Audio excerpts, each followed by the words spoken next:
What's up guys? This is Koro. Welcome to my channel. Nag-share ako ng opinions ko, experiences at iba pa na related sa crypto, NFT or Web3 projects. I'm a part of Marites Gaming Guild and Zen Talpakan Guild, mga community na tumutulong para ma-educate ang mga tao about crypto and investing. Hindi kami mga financial advisors at nandito lang kami para tumulong sa inyo. Mandatory pa din na you do your own diligence. So without further ado, let's dive right in. Yo guys, Koro nga pala and welcome back dito sa ating channel. So for today, ang focus natin is kay Mantel. So ang video na to is nakafocus kay Mantel Network and mag-add tayo ng mga transactions. So umpisahan na agad natin. So for our first step is pumunta tayo kay app.lendl.xyz. So yung previously supplied wealth natin is i-withdraw lang natin. So if ever hindi pa kayo nakapag-supply dito and wala pa kayong transaction, mag-supply lang kayo ng wealth na any amount. So depende sa inyo. So ako around $5 to $7 yung lagi kung sino supply kapag kaganto. So pakita ko sa inyo yung mismong step na yon. So as you can see, ito yung kanilang website and then refresh nyo lang siya guys and then connect yung wallet nyo.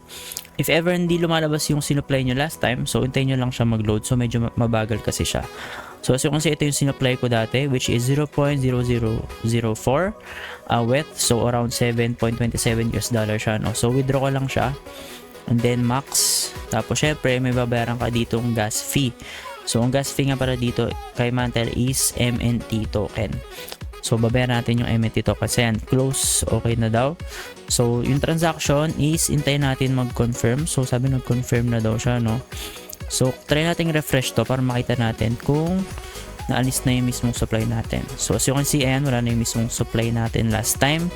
And then, pwede tayo mag-proceed sa ating next step. So, guys, for our next step is kay FusionX.finance. So, gagawin lang natin is parang ginawa natin kay Lendl.xyz. Yung previously provided natin na liquidity is i-withdraw lang natin. So, ito yun. Pakita ko sa inyo. Ayan, punta kayo dito kay FusionX.finance. Tapos, punta kayo kay Gamma Pools. If ever hindi nyo siya makita sa all pools kasi medyo nakakalito to. So, click nyo tong may Gamma Pools para yung sa inyo lang talaga yung kita nyo, no? So, click nyo yan. Tapos, may makikita kayong button na remove. So, click nyo yung remove button. Tapos, click nyo yung max and then remove. So, makikita nyo makukuha natin is USDT tsaka WMNT or Wrapped MNT token. So, confirm natin yan. Siyempre, may gas fee mabayaran. So, sobrang mura lang naman ng gas fee dito kay Mantel. So, ito, isa to sa mga token na i-hold ko, no, sa bull run. Yung MNT token. Kasi I think magiging maganda yung MNT token in a long run. Kasi mabilis yung network niya and mura lang yung gas fee. So guys, as you can see, natapos na natin ma-remove yung pinrovide natin last time. Makikita nyo dito sa withdraw natin dito sa MetaMask transaction. Nag-confirm siya and then kay Dbank, pag click nyo yung Mantel na balance nyo, meron ka ng USDT and WMNT na nakuha dun sa withdraw mo. So for next step, gagamit tayo ng squidrouter.com. So gagawin natin is yung Ethereum natin na nasa Mantel network is i-bridge natin siya sa kahit anong chain. Tapos i-bridge natin siya pabalik kay Mantel. So ito guys, medyo masakit to sa gas fee kasi bridging to. So gagawin natin is papunta or from Mantel. So search yung Mantel network. Ayan, tapos papunta siyang, try natin scroll if may scroll. And scroll. So scroll pinili ko kasi bago lang si scroll, so para magkaroon ako ng transaction din kay scroll. So Ethereum piliin natin, so wealth token, ayan, as you can see wealth token siya. Tapos mababa lang yung natin i-bridge natin, so try natin 0.05, so around $90 yan. So fetching estimation, so hintayin natin kuha siya ng best price na tingin niya, no, kasi tumitingin siya ng mga routings. So ayan, give permission to use token. So click natin to. Ayan, tapos next natin, then approve. Then click natin yung submit. Ayan, as you can see, from Mantel papuntang scroll, no, from wealth papunta rin siyang Ethereum. So mabilis lang siya, no, around 20 seconds lang estimate nila. So hintayin natin tumatapos yung process na to. And then from scroll, babalik natin siya papuntang Mantel network.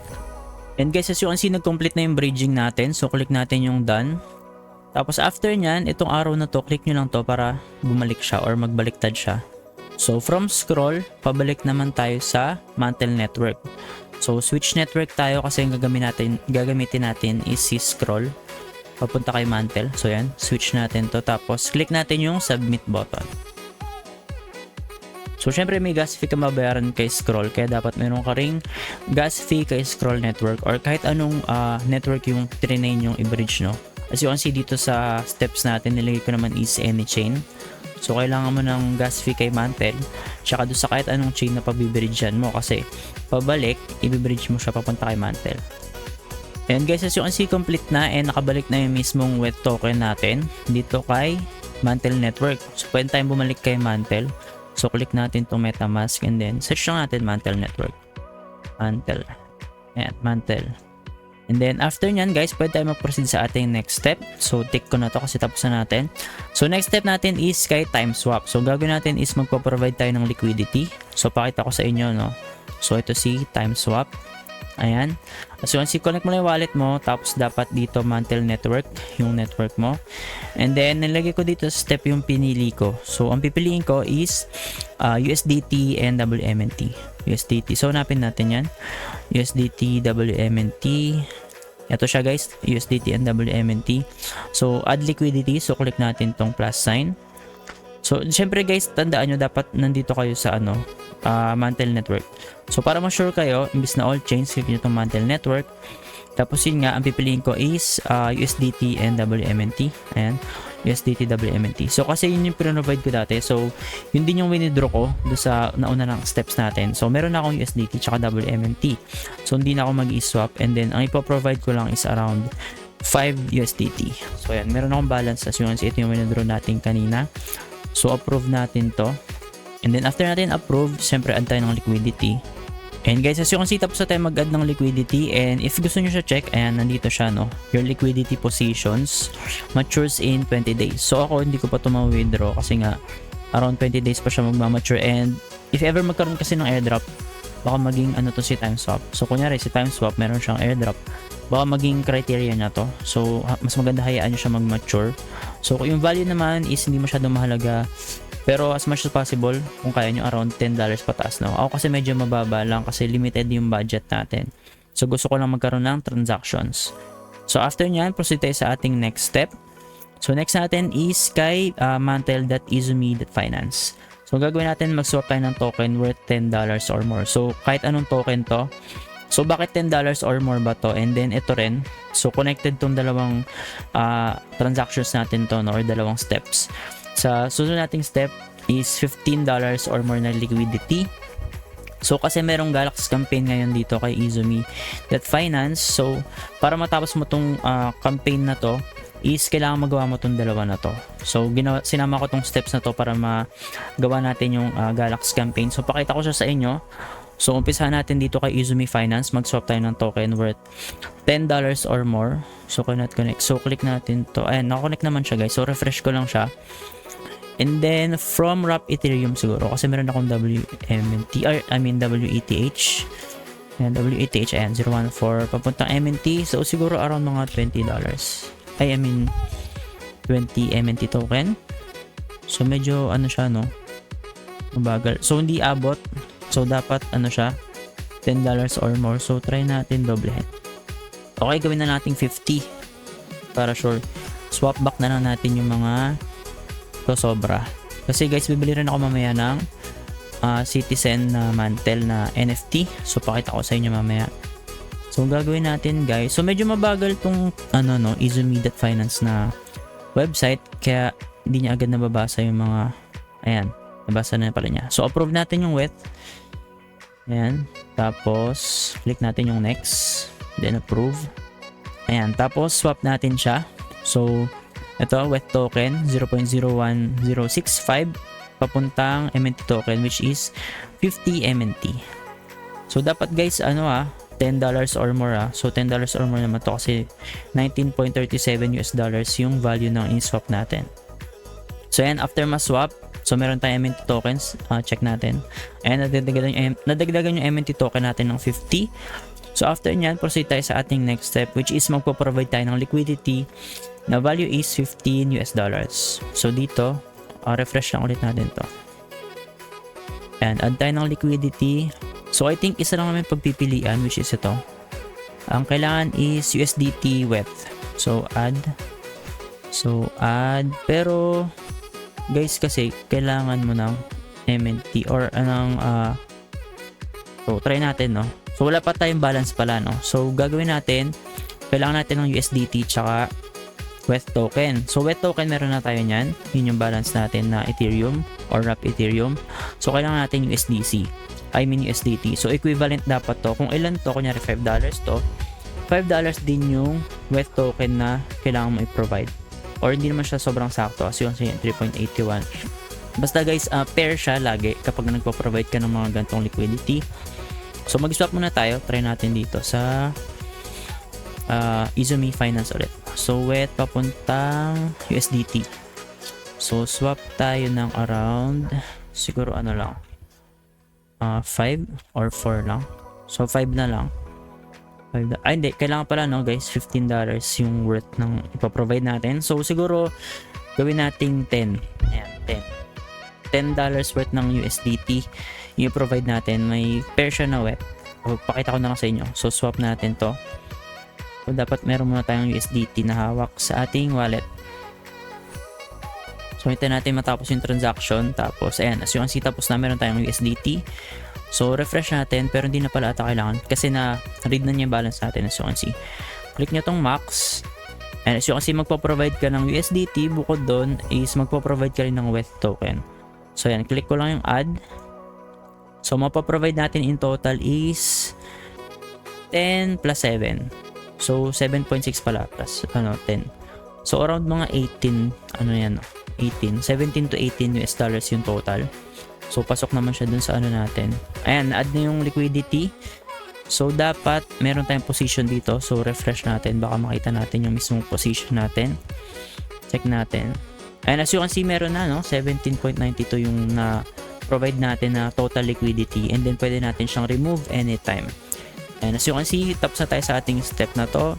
And then ito yung sinasabi ko sa inyo, yung Galax campaign. So pakita ko sa inyo yung itsura ng Galax campaign. So refresh ko lang. So wrong network yung nakalagay dito guys, kasi karaniwan kailangan dito is Arbitrum or mga BNB ganun. Pero ayan, pwede naman siya magawa. Pero pagka claim nyo na to, ayan, itong point na to or points, kasi kailangan mo is Arbitrum network or something, try nyo na lang mag-switch ng network tsaka nyo siya i-claim. And as you can see, gagawin mo to, follow mo si Izumi Finance. So follow natin siya. Follow, naka-follow naman ako. Retweet natin yung tweet nila. And retweet or repost. And after nyan, have a member role on Izumi Finance Discord server. So I think sali naman ako dito. So hindi ko sure, no. So sali tayo, click natin yan. So check natin. So pakita ko na rin sa inyo guys, sama ko kayo sa pag-check if kasali tayo. Dito na lang. And as you can see, hindi pa tayo member pala, no. So rules, start from here. So click natin to, tingnan natin kung ayan, meron na tayo. General. So try natin mag-type. And dapat may member role tayo. Member role, meron naman tayo. So tapusin natin tong mga to, and then swap any value in iSwap on Mantel. So dapat daw makapag-swap tayo. Nagawa naman natin to kanina. Makapag-swap na tayo. And then ito guys, ito yung sinasabi ko na sinama ko sa step natin, which is ito. Swap over 10 US dollars value ng kahit anong token sa Mantel, sa iSwap or kay Izumi Finance, no, na swap nila. And then ito, ang nilagay ko dito, 15 US dollars para ma-sure. Kasi nakalagay, add over 10 US dollars value LP or liquidity pool. So yan, hindi pa siya agad ma-record as you can see, manual kasi ito ina-update and manually updated by the curator. So ang ma-record lang natin or ma-record lang sa atin if ever is itong unang 4 na steps. So as you can see, pag ni-refresh ko yan, dapat ma-read na to. And as you can see, hindi siya na-read. Ito, try natin. Ayan. So ito is manual din pala ina-update tong swap. So yan, bantay-bantayan nyo na lang if ever nagawa nyo naman tong mga steps na to. Bantay-bantayan nyo na lang guys. As you can see, yung last na update nila is around October 19. So tagal na, no? So around 5 days. So sana mag-update na sila kasi matatapos na to around mga 4 days. And as you can see, 28. So dapat before 28 nagawa nyo na to. And dapat nga ngayon if nakita nyo yung video, gawin nyo na siya kasi baka late mag-update yung curator. So after na mag-update, tsaka nyo palang makiklaim yung mga points. So bantay-bantayan nyo na lang siya and balik-balikan nyo siya. So proceed tayo sa ating next step. So next step natin is mag-mint kayo ng Citizen Mantle NFT. So pakita ko sa inyo, nakalagay naman dito for whitelist only. So huwag kayong mag-alala, if hindi kayo whitelist, bibili na lang tayo. Pero kung wala kayong budget, okay lang naman kahit wag muna kayong bumili ng NFT.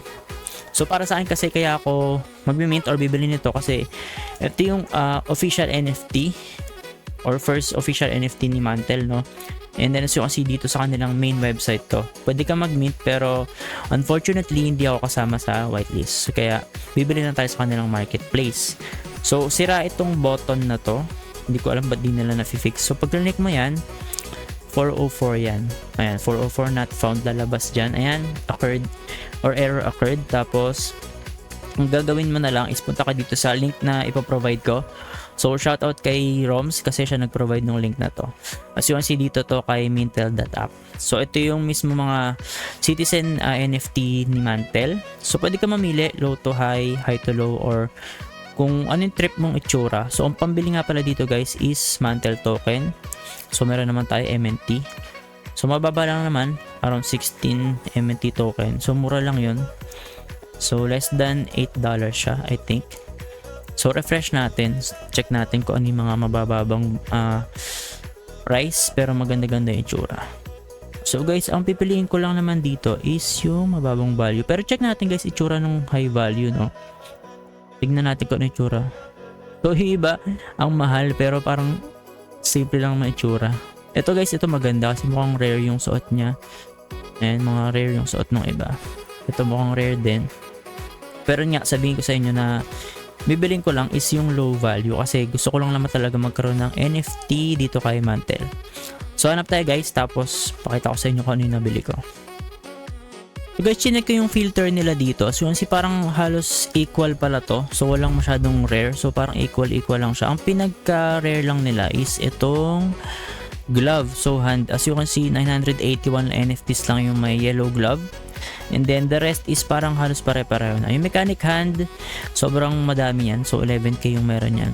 So the rest na ano nila, characteristics is parang equal lang sila or equivalent lang yung mga values nila. So ang ginawa ko na lang guys, wala akong finilter. Kasi pag finilter mo naman tong glove, which is ito, yellow glove, medyo mahal-mahal na siya no guys. As you can see, no? 59 MNT yung pinakamababa. So tanggalin nyo na lang yung filter, tapos mamili na lang talaga kayo ng gusto nyo. Or random na lang kung ano maklik nyo kung nagmamadali kayo. Pero ako pipiliin ko na lang is ito na lang.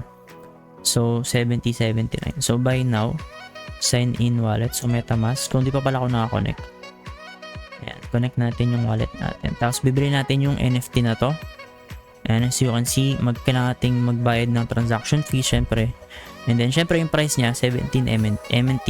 So around 6.56 US dollars lang naman siya. So confirm purchase. So parang open silang din talaga to. So confirm natin. Ayan, so kasi tapos na and confirm na receive na natin siya. So tira nating check. Punta tayo dito sa ating my items sa profile. So ayan, nandito na siya, no? Nandito na yung Citizen natin of Mantle. Then after nyan guys, tapos na tayo kay Mantle na transactions. As you can see, medyo maikli lang naman to. Mukha lang siyang mahaba kasi dahil sa mga instructions natin na iba na nag-provide tayo ng liquidity, nag-withdraw tayo ng liquidity, and then nag-swap tayo. Tapos pinakita ko sa inyo yung Galax campaign, which is babalik-balikan nyo na lang siya, no? Kasi yun nga, yung curator dito is manually nag-update. And so you can see, hindi pa siya updated. So hindi pa siya matatapos kahit anong click ko kasi kahit nagawa ko na to, hindi pa nila nare-record to dito kay Galax. So yun nga, balik-balikan nyo na lang to. So yun lang tayo guys for Mantle. And then next week siguro mag-provide na lang ulit ako ng bagong video para kay Mantle Network sa mga additional transactions natin.